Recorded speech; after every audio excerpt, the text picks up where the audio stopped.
Good evening, and welcome to News of the World. It's Sunday, August 20 tonight. We drift slowly across 28 countries, from Papua New Guinea to South Korea. There's nothing you need to do, and nowhere you need to be. Settle in and let the world turn.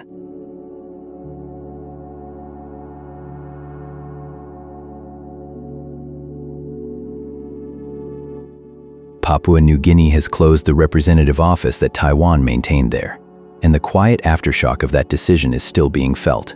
For years, Taiwan kept a small diplomatic presence in Port Moresby, not a full embassy, but an office that handled trade ties, visas, and a modest flow of cooperation. Now that office is shut, and Taiwan is weighing what economic leverage it still holds in a region where loyalties shift carefully and countries weigh their options with great deliberation. Papua New Guinea sits in a part of the world where diplomatic recognition carries real weight. China's influence across the Pacific has grown steadily, and smaller nations often find themselves navigating between competing offers and expectations. The closure of Taiwan's office doesn't make headlines everywhere, but for the people who worked through that channel, business people, students, medical partners, it means recalculating routes that were already narrow. What's striking is how calmly Port Moresby has moved. There's no rupture, no dramatic announcement. Just a door closing and a quiet resorting of relationships on both sides. Taiwan, for its part, is said to be testing what economic tools remain: trade preferences, development assistance, the kinds of levers that don't require a flag on a building. If you're still with me, consider how much of the world's diplomacy happens this way. Not in summit halls, but in small offices, on quiet streets, where a decision to stay or to leave ripples outward for a long time after the paperwork is done.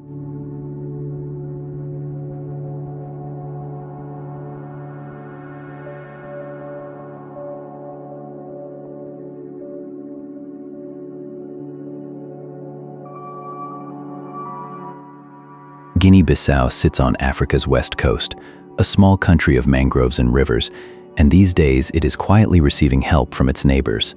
The Nigerian army has deployed 86 troops to Guinea-Bissau as part of an ECOWAS peace mission. It's the kind of story that might not make much noise in the wider world, but it matters a great deal here. Guinea-Bissau has known political instability for years: coups, uncertain transitions, governments that come and go. So when regional partners send soldiers, it isn't about spectacle. It's about presence, about saying we are watching and we are standing nearby. ECOWAS, the Economic Community of West African States, has long tried to hold the region together through moments of strain, and this deployment fits that pattern: steady, deliberate, not dramatic. 86 troops, not a flood, a gesture measured to the moment. For the people of Guinea-Bissau, life along the estuaries and in the markets of Bissau goes on, as it always does, with its own rhythms and its own patience. The soldiers from Nigeria are there as a reminder that the country is not alone in its uncertainty. And if you're still with me, that may be the quietest comfort of all, knowing that somewhere, someone has been sent to keep watch, and that the night can pass without incident. A small country, a small deployment, in the hope that steadiness is enough.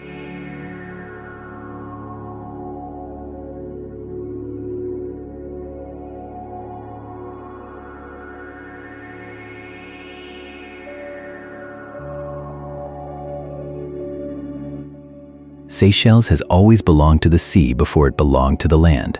115 islands scattered across the Indian Ocean, most of them tiny, all of them shaped by water. So when Seychelles stands before the African Union and calls the blue economy a strategic priority, it isn't reaching for a new idea. It's saying something it has known for generations. The blue economy, that careful phrase for fishing, tourism, ocean conservation, sustainable shipping, is where the country's future lives. Not as an abstract policy goal, but as the thing that feeds people, fills the boats, and keeps the coral reefs standing. What's striking is the company. Seychelles is a small nation, fewer than 100,000 people, but alongside the African Union, it's pushing ocean governance onto the continental agenda, arguing that Africa's long coastlines and shared waters deserve the same attention as farmland or mineral wealth. It's a quiet kind of leadership. The kind that comes from knowing your territory is mostly saltwater and deciding that's not a limitation, it's a responsibility. If you're still with me, picture those waters at dusk, fishing boats coming in, reef shadows under the hull. a country that has decided the ocean is not something to defend against, but something to build on. And now, with partners across the continent listening,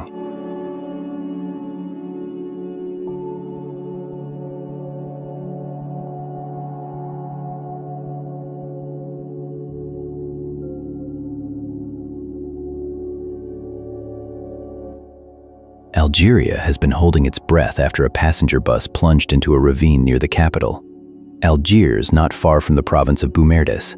The bus left the road and fell into the deep cut of the ravine below. At least 25 people died and dozens more were injured, some of them badly. The exact number has shifted across reports, but the weight of it does not shift. These were travelers on an ordinary road, going about an ordinary journey, and then they were not. Rescue teams reached the site and pulled survivors from the wreckage. The injured were taken to hospitals in the area, where doctors and nurses have been working through the hours since. Saudi Arabia was among the first to send condolences, reaching out to Algiers with words of sympathy for the families who lost someone. Road accidents like this are not rare in North Africa, where long routes wind through difficult terrain, and where a single moment can turn a bus full of passengers into a community of grief. But knowing that does not make any one crash easier to carry. If you're still with me, hold a thought for those families tonight, and for the rescue workers who climbed down into that ravine and brought people back up. Algeria is a large country, and much of its news travels slowly outward. But this story, this one, deserves to be carried gently into the dark.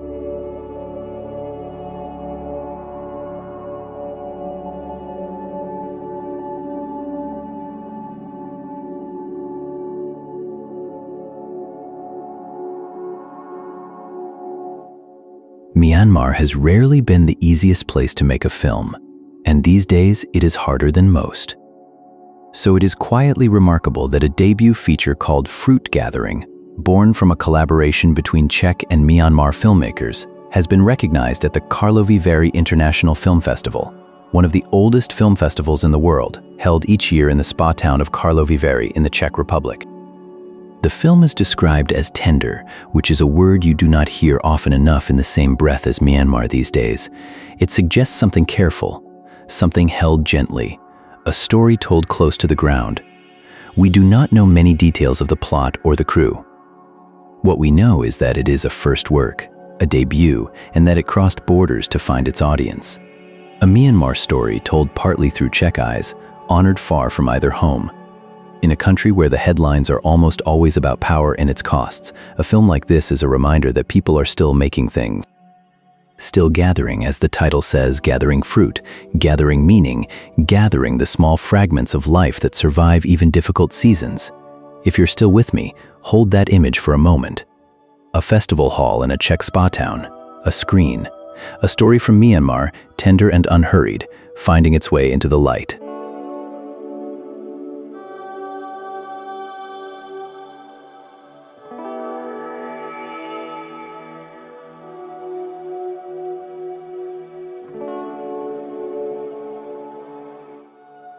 Ethiopia has reaffirmed what it calls an unwavering commitment to peace and security in Somalia at a summit of troop-contributing countries gathered under the AUSUM banner.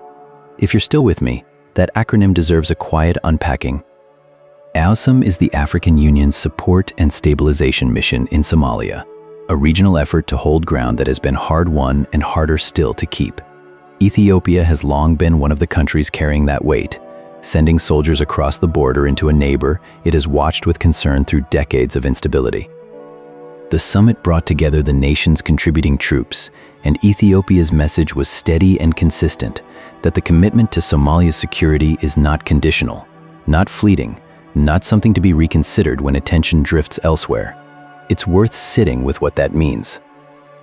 Ethiopia itself is no stranger to the fragility of peace, and yet here it is, standing before a room of partners, saying that Somalia's stability matters enough to keep showing up. There's something quietly significant about a country managing its own difficulties and still insisting that a neighbor's peace is worth protecting. The summit itself was a gathering of shared purpose, the kind that doesn't often make loud headlines but holds together the architecture of regional security. And Ethiopia's words, spoken in that room, landed as a reminder that commitments made between neighbors kept quietly and over time, are sometimes the ones that matter most.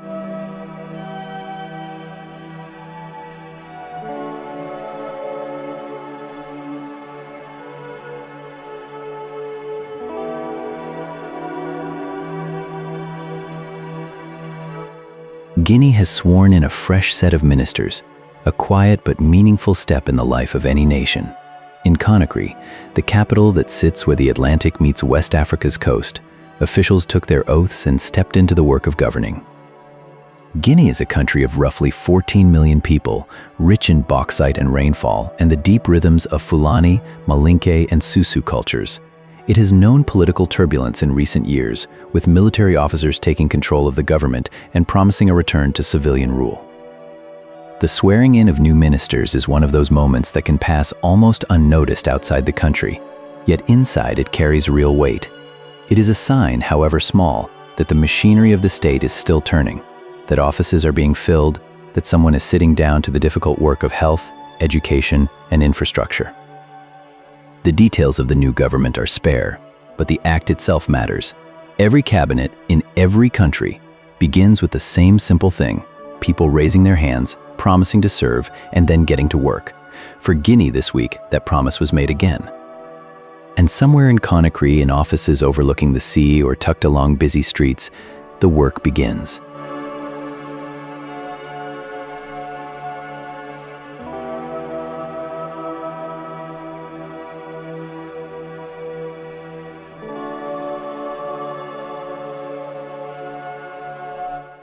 Russia has been no stranger to violence these past years, but this week, some of it arrived indoors, in an ordinary place. A bomb detonated near a restaurant outside Moscow. Authorities say a woman carried it. 3 people were killed, 21 more were injured. The details, as they've come through Russian state media and international wire services, are still spare, the kind of spare that means the full shape of what happened isn't yet clear. What is clear is that people went out, perhaps for a meal, perhaps for the evening, and some of them did not come home. If you're still with me, you'll know that I don't linger on these things longer than I must. But a restaurant is a particular kind of place. It's where people go to be near each other, to mark something small. A birthday, a Friday, nothing at all. When that setting breaks open, the loss carries its own quiet weight. Russian officials are still investigating. The war in Ukraine grinds on, and these days, life inside Russia carries its own edges. Not always on the battlefield, sometimes closer to the table. We don't yet know the story behind this bombing, who planned it or why. What we know is that 3 lives ended, and more than 20 people are recovering from something they never expected on what was probably an unremarkable evening. That's worth holding, even here, even in the dark.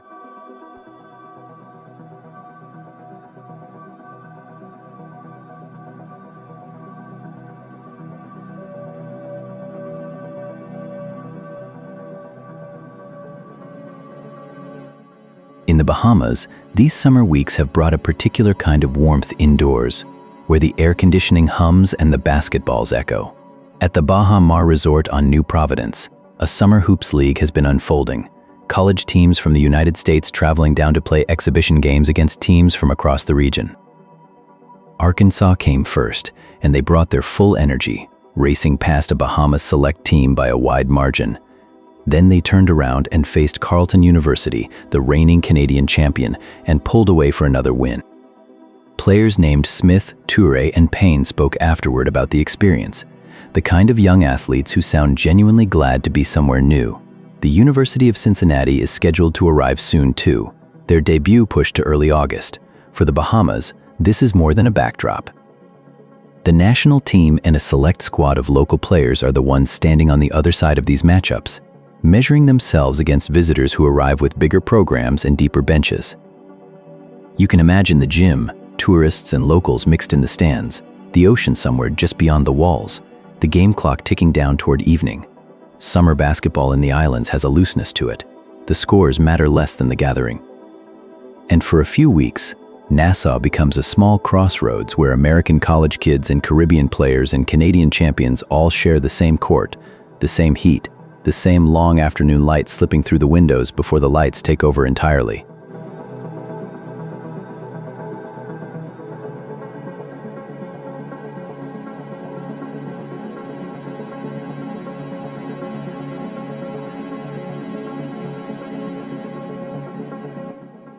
Botswana has spent decades known for one thing above all: diamonds, pulled from the earth in the Kalahari's quiet interior, shaping the country's fortunes since independence. So when a country's wealth is tied so closely to a single stone, the search for new partnerships is never just diplomacy. It's a kind of planning for the long road ahead. This week, Botswana and Côte d'Ivoire announced what's being called a historic partnership in mining and energy. Two nations from opposite corners of the African continent, reaching toward each other with shared purpose. The details remain modest in what's been shared so far: a framework, an intention, a handshake between governments that see something complementary in one another.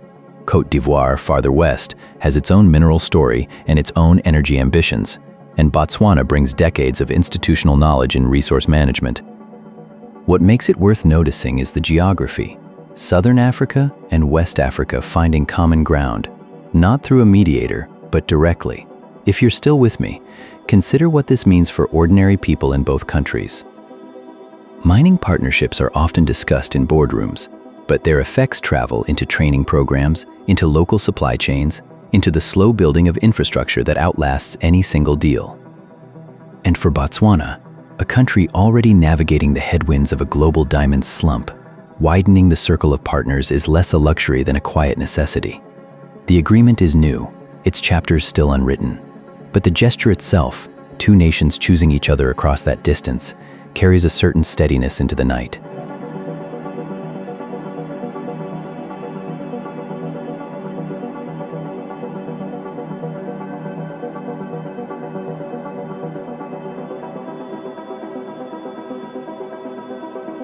Liberia has been doing something difficult and necessary these days, setting fire to more than 4 metric tons of cocaine. It was a record seizure, valued at roughly $336 million, and the flames that consumed it were meant to send a message. This is a country that sits on the West African coast, small in population, but increasingly caught in the crosscurrents of international drug trafficking. The cocaine passed through Liberian territory on its way to elsewhere, and some of the people meant to stop it were apparently helping it move. President Joseph Boakai responded by dismissing senior security officials implicated in the trafficking investigations. That part of the story is harder to watch than the fire. It means the problem reached into institutions trusted to protect the public. Liberia also faces a separate crisis with Kush, a cheap and devastating narcotic that has taken hold among young people. And the two stories together paint a picture of a nation wrestling with forces far larger than its borders can easily contain.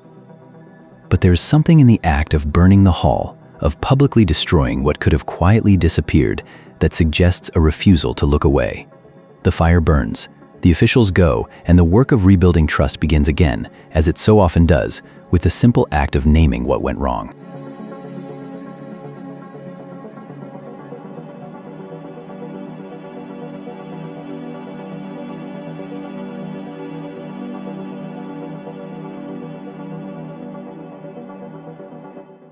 Nigeria has always been a country that moves through its ports, the goods coming in, the cement and sugar and flour going out, the ships waiting their turn along the Gulf of Guinea.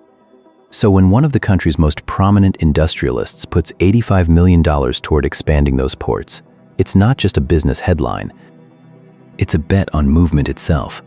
The man behind the investment is Abdul Samad Rabiu, often described as Africa's third richest person and the founder of BUA, a conglomerate that has grown deep roots in Nigerian industry. Cement, sugar, refining, the bones of how a country builds itself. The expansion is framed as preparation for what the company calls its next growth phase, which is a quiet way of saying that the future they imagine is bigger than the infrastructure they currently have. Ports are unglamorous things. Most people never think about them. But everything on a shelf, every bag of concrete on a site, every imported machine, it all passed through one.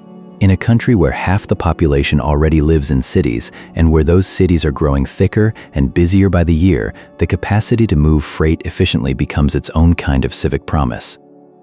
$85 million won't solve everything. It won't fix every road or clear every bottleneck.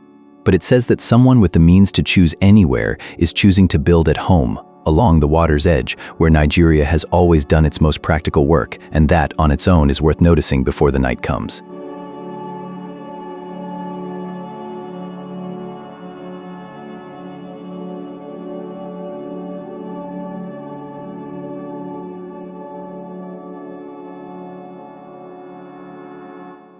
Nicaragua sits between the Pacific and the Caribbean, a country of lakes and volcanoes and old revolutionary history that still shapes how power is understood there.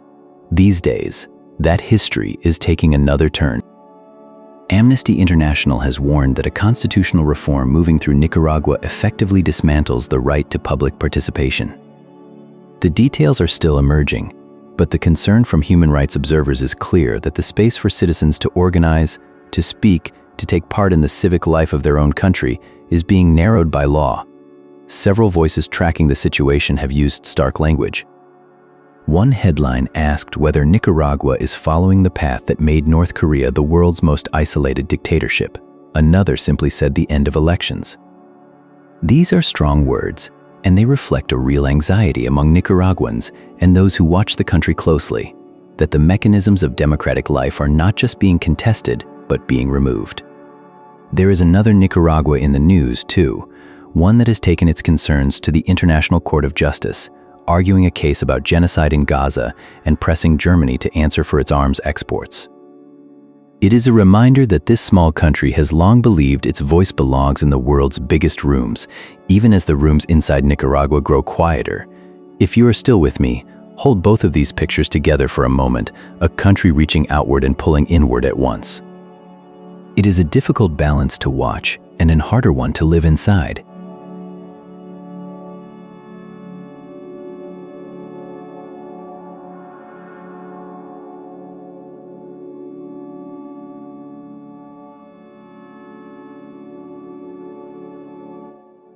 Bulgaria has been watching the Danube shrink these past weeks. The great river, which forms so much of the country's northern border, has dropped low under the heat, exposing stretches of riverbed that usually vanish beneath the current, and there, in the drying mud, something ancient has come to light. Locals and researchers have uncovered the skeleton of a giant mammoth bones that have rested on the river bottom for tens of thousands of years, hidden under water and silt until the drought pulled the curtain back. It's the kind of discovery that stops you for a moment. You think of the river as old, and it is, but the creature beneath it is older still. Mammoths once roamed these plains, across what is now Bulgaria and far beyond, grazing in a colder world that no human ever recorded. Now the heat has brought one back to the surface. The find is remarkable, but the conditions behind it are not easy ones. The Danube is a lifeline for Bulgaria and for its neighbors.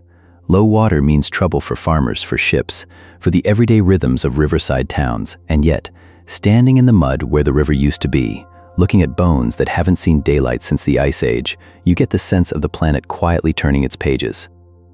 Something buried has been found. Something familiar has changed shape. If you're still with me, hold that image for a moment, a river giving back what it kept in a summer that keeps asking for more.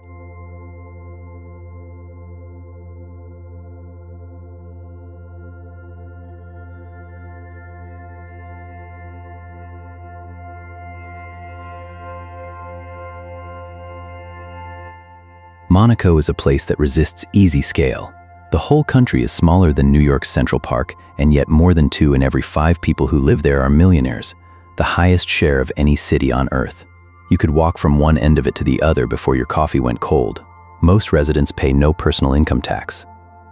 It has the feel of a place that has solved, or at least sidestepped, a great many of the world's ordinary problems. But even here, not everything holds steady, as Monaco's basketball team, which has played in France's top league and competed in the Euro Cup, has been told it won't take part in the French league for the coming season. The rejection came amid what local reports describe as a deepening financial crisis at the club. It's a strange dissonance, a team carrying Monaco's name on the court, while the principality itself remains a symbol of abundance. Players who helped build the roster may now look elsewhere. A top scorer could return to the market. None of this is catastrophe. It's the quieter kind of difficulty, a club searching for its footing, a league drawing a line, a small country watching one of its sporting identities drift into uncertainty. And somewhere, in that narrow stretch of coastline, between the harbor and the cliffs, the question of belonging settles in for the night.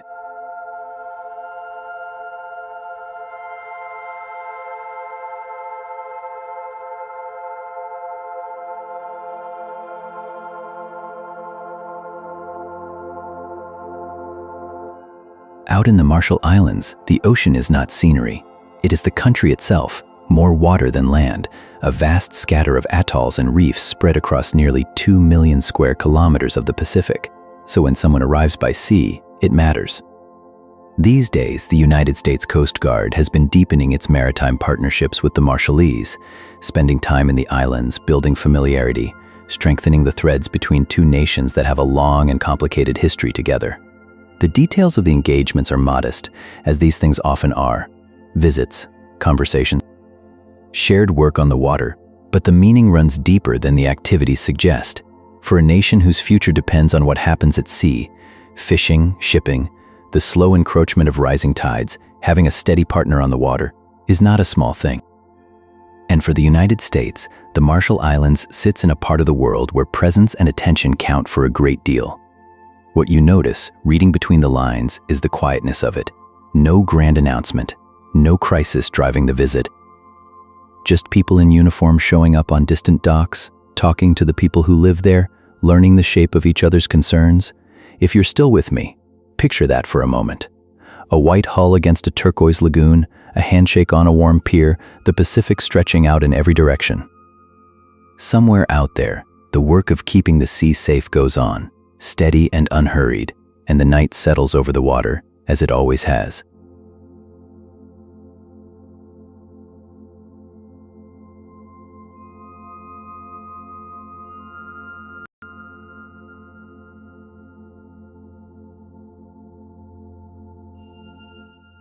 Namibia has done something it has never done before.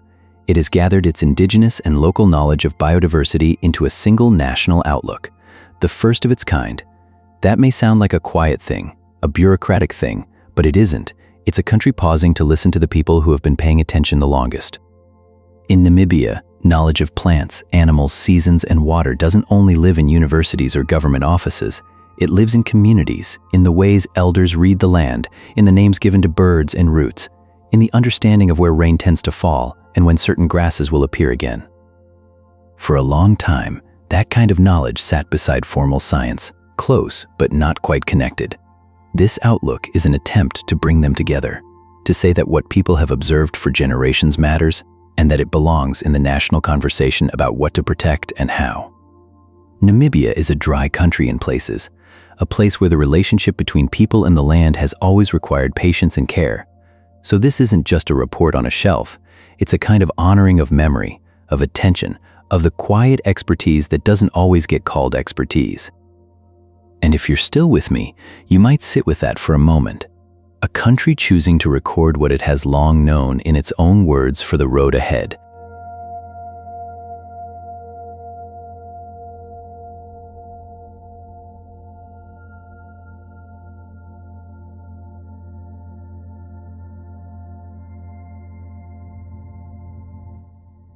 Tanzania has long sat at a crossroads, Indian Ocean to its east, vast interior to its west, and a history of choosing its partnerships carefully. These days, there's a question quietly following President Samia Suluhu Hassan. Is she looking east? It's a question policy analysts have been asking, and it speaks to something deeper than a single trade deal or diplomatic visit. Tanzania has always balanced its relationships, China, the Gulf, Europe, the United States, without rushing fully into any one orbit. What observers seem to sense now is a gentle but deliberate tilt, a president who sees the East as a practical partner for infrastructure, for investment, for the slow work of building roads and ports and power lines. It's not a dramatic shift. Tanzania doesn't do dramatic shifts, but it may be a meaningful one. And it comes at a time when the whole region is finding its footing. Rwanda, Uganda, and Tanzania are all being watched as engines of East African growth, with calls for bolder financing to match the ambition. So the question of where Tanzania faces is not just about one country's preferences. It's about how a region decides its future and who it trusts to help build it. If you're still with me, hold that thought. A country choosing its direction is always a slower story than the headlines suggest, and often a more interesting one. Tonight, Tanzania is weighing its horizon, and the view, it seems, is turning eastward.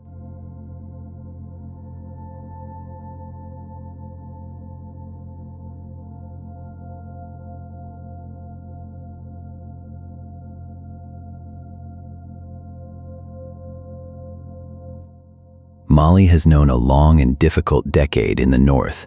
Tuareg rebellions have risen and faded and risen again. Islamist insurgencies have spread across the Sahel, that vast belt of land stretching beneath the Sahara, turning parts of the region into what observers now call the most terrorized stretch on Earth. And into this turbulence, foreign forces have arrived, not always invited, not always accountable. Human Rights Watch reports that Russia's Africa Corps, a paramilitary outfit operating inside Mali, carried out an airstrike that killed 8 civilians. The group calls the attack indiscriminate. The details are spare, but the weight of them is not. 8 people going about their lives, gone. It is the kind of story that barely registers in distant capitals, but in the villages where it lands, it reshapes everything. Meanwhile, convoys carrying Malian soldiers and their Russian allies have been ambushed by rebel fighters along northern roads, a reminder that this conflict has no single front and no simple arc. And behind the fighting, a Russian ship reportedly defying sanctions to deliver military vehicles to Malian soil. More machinery, more involvement, more layers upon an already complicated war. If you're still with me, there is one more thing.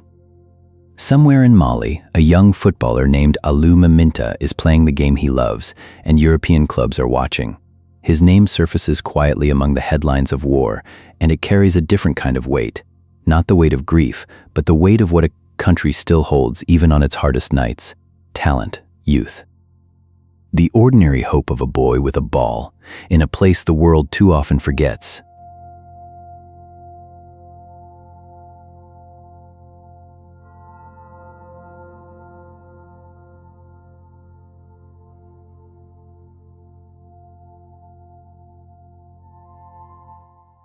India has been quietly shifting the balance of how it keeps its lights on. For a country that has long relied on coal for the bulk of its electricity, this is no small thing. In July, renewable generation reached a record high, and that surge pushed coal's share in the power mix to its lowest point in a year. It's the kind of change that happens gradually, almost imperceptibly, until the numbers make you look twice. Wind and solar and hydro, the monsoon rains helping with that last one, all seem to have arrived together, and the grid held. What's striking is the scale. India powers 1.5 billion people through heat waves and monsoons and everything in between, and the temptation to simply burn more coal is always there, always close at hand. So a month where renewables carried more of that load than they have in a year is worth noticing. Not because the transition is finished. It isn't, not by a long way.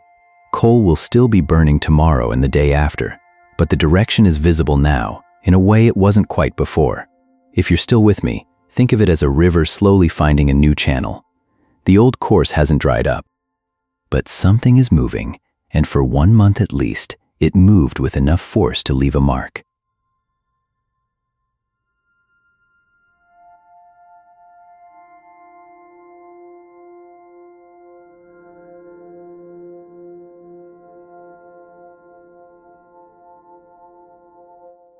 Cuba has long lived inside a question that won't quite go away. What happens when a revolution built on equality meets the pressures of a changing economy?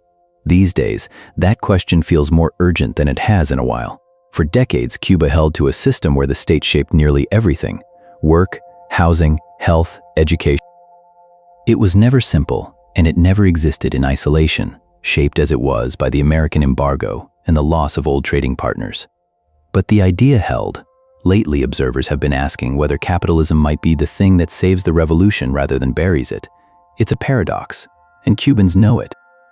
Small private businesses have been opening restaurants, repair shops, small farms, and the state has been letting them, slowly, carefully, watching what changes and what holds. There's no grand announcement, no single moment of turning, just a quiet loosening family by family, street by street. Some see it as survival. Others worry it's the beginning of something they can't steer back. And underneath all of it, the revolution's promise still echoes, that everyone eats, that everyone learns, that no one is left behind. Whether markets can carry that promise forward or whether they quietly set it down is something Cuba is still finding out. If you're still with me, we'll let that question rest where it is, unresolved and very much alive.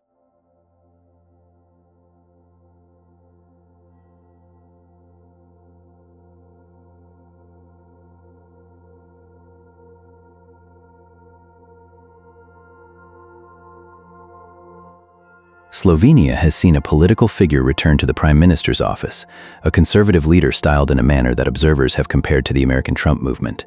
The details of the source are thin, so I'll keep this simple and honest. What we know is that someone who has held this office before is back, and that his politics sit firmly on the populist right. For a small country tucked between the Alps and the Adriatic, Slovenia has often moved quietly through its elections, coalitions forming, dissolving, reforming again. This return suggests something familiar rather than something entirely new. A leader voters have weighed before, choosing him once more. It's the kind of political story that doesn't always make a great noise outside its own borders, but matters deeply to the people living within them. If you're still with me, you might wonder what it means for Slovenia's place in Europe, for its relations with neighbors, for the direction of its courts and its press. Those are fair questions, and the answers will come in time. For now, it's enough to note that Slovenians have made a choice, and that choice is a face they know well. Somewhere in Ljubljana tonight, the offices of government are settling into old hands again, and the country carries on as it always has, beneath the quiet weight of its own democratic rhythm.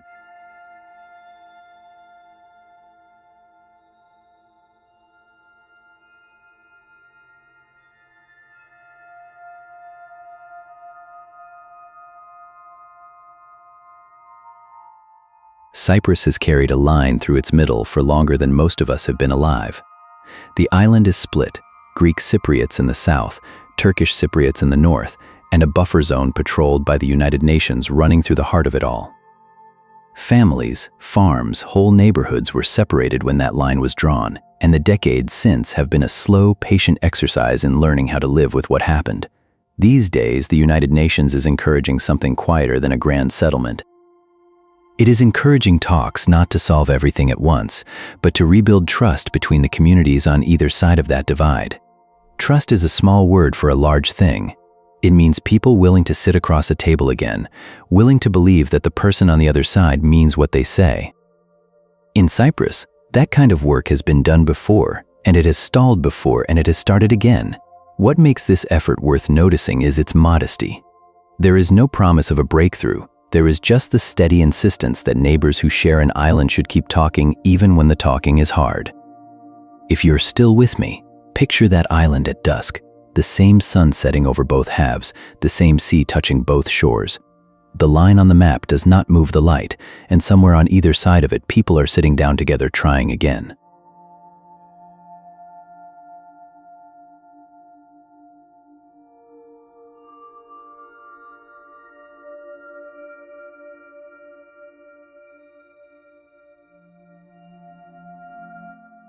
Moldova sits between Romania and Ukraine, a small country of about 2.5 million people, and these days it is carrying a question that weighs more than its size.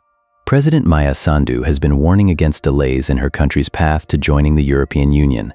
It is not a new ambition for Moldova, but it is an urgent one. The country applied for membership after Russia's invasion of Ukraine, and the EU granted candidate status in return. Now comes the harder part, the waiting, the reforms, the patience that ordinary people are asked to keep holding. Sandu's message is simple: do not let Moldova drift. Do not let the process stall until the political winds in Brussels shift again. For people in Chisinau and in the villages beyond, EU membership is not abstract. It is about whether their children stay or leave, whether wages rise, whether the border with Romania feels like a formality or a wall. And Moldova has been doing the work. Agricultural output has been stronger this year.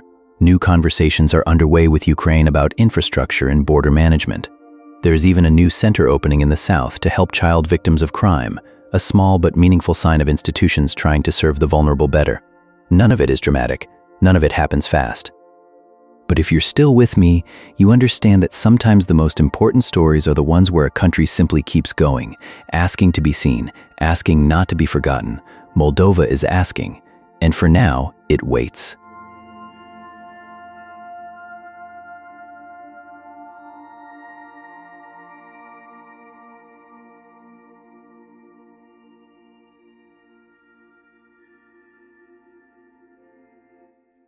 Guatemala is a country of volcanoes and highlands, of lakes that catch the sky and villages tucked into folds of green where the roads thin to paths. And in many of those villages, Clean water has never been something you could take for granted. You carried it, you waited for it, you hoped the source held. So it matters that a company called Garni has been working to change that, not with some sweeping national overhaul, but the way most lasting things get done in places like this. One community at a time. The headline tells us they're advancing clean water access, and that phrase, advancing, is worth pausing on. It means people who had far to walk now walk less. It means children drinking from safer taps. It means the slow, patient business of laying pipe and building trust, village after village, until the map of who has water and who doesn't begins to shift. There's no single dramatic moment in a story like this. No ribbon cutting that changes everything overnight. It's quieter than that, and probably more real. A crew shows up, they listen to what the community needs. They build, and then they move to the next place that's been waiting. If you're still with me, picture that, the sound of water arriving where it hasn't been before, not loud. Not celebrated on any stage, just there, one morning, running clear.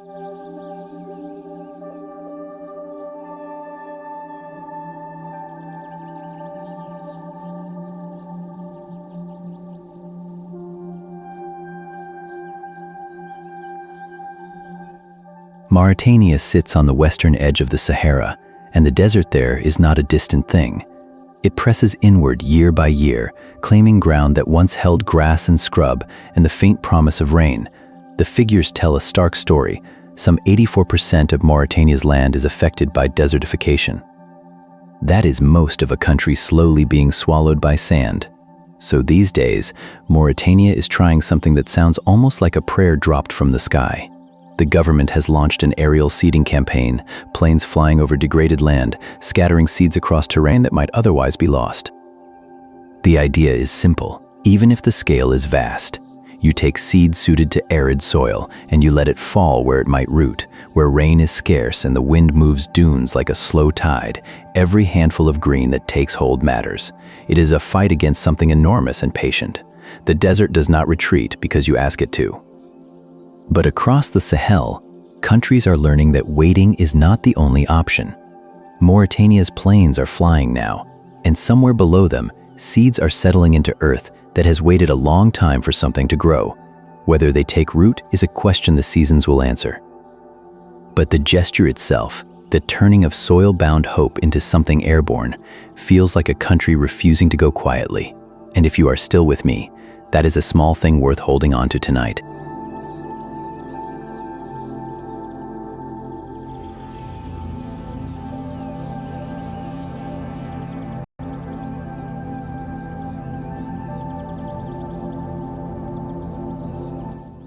Croatia sits on the Adriatic, and for a country whose coastline draws travelers from all over, the national airline has always carried more than passengers.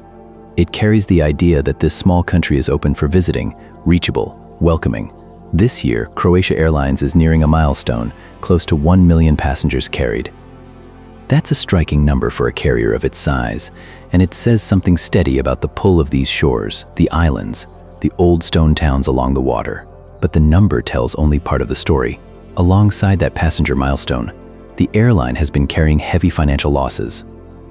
The two facts sit side by side, and neither one erases the other. People are coming.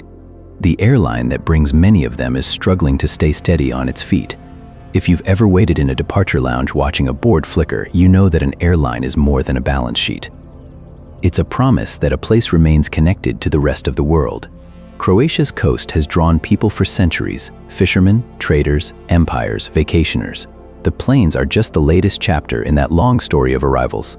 And so near 1 million passengers, despite everything weighing the airline down, there's something worth noticing. People still choose to come. The route still holds, and somewhere between the losses and the full cabins, Croatia keeps its door open to the sea and to the sky.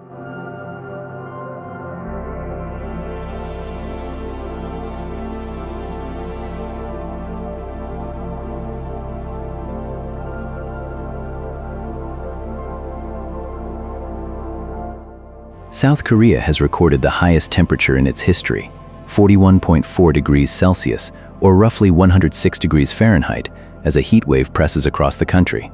That number, for anyone who hasn't lived through it, is the kind of heat that changes how a day feels. It slows footsteps. It empties mid-afternoon streets. In a country where summer already brings heavy, humid months, this is something beyond the usual, a record that lands not as a statistic, but as a weight people carry in their bodies.